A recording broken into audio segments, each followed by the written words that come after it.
30 अक्टूबर 1984 को इंदिरा गांधी उड़ीसा की जनसभा को संबोधित करने के बाद दिल्ली स्थित अपने आवास लौट आईं।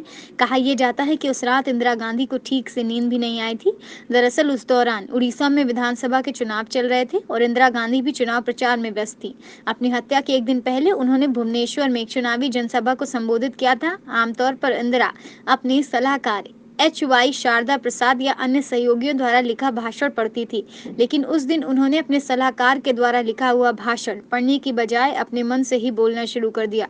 जनसभा को संबोधित करने के दौरान इंदिरा गांधी ने कहा कि मैं आज यही हूँ, कल शायद ना रहूं। मुझे चिंता नहीं, मैं रहूं या ना रहूं। मेरा लंबा जीवन रहा है और मुझे इस बात की गर्व है कि मैंने अपना पूरा जीवन अपने लोगों की सेवा में बिताया। मैं अपनी आखिरी सांस तक ऐसा करती रहूंगी और जब मैं मरूंगी तो मेरे खून का एक एक कतरा भारत को मजबूत करने में लगेगा।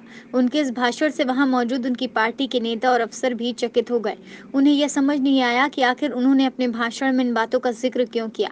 इंदिरा गांधी की पुत्रवधू और कांग्रेस की वर्तमान अध्यक्ष सोनिया गांधी अपनी किताब में लिखती हैं कि 30 अक्टूबर 1984 की रात इंदिरा गांधी को नींद नहीं आई थी। वो अपने ही दमे की दवा लेने के लिए रात को उठी तो इंदिरा गांधी उस वक्त भी जाग रही थी। उन्होंने सोनिया गांधी की दवा खोजने में सहायता की और कहा कि अगर रात में कोई दिक्कत हो तो आवाज दे देना। 1984 में जून के महीने में इंदिरा गांधी ने पंजाब में बढ़ रहे अलगाववाद की समस्या को खत्म करने के लिए ऑपरेशन ब्लू स्टार शुरू किया, जिसमें भारतीय सेना ने जनरल सिंह भिंडरावाले सहित कई लोगों को मौत के घाट उतार दिया।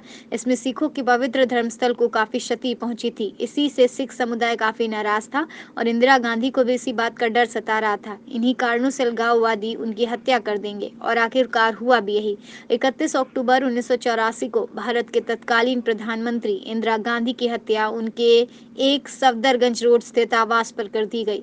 इंदिरा गांधी की सुरक्षा में तैनात रहे सब इंस्पेक्टर बेअंत सिंह और कांस्टेबल सतवंत सिंह ने ही उन पर कई गोलियों की बौछार कर उनकी हत्या कर दी थी। तत्कालीन प्रधानमंत्री इंदिरा गांधी को अपनी हत्या का अंदेशा पहले ही हो गया था।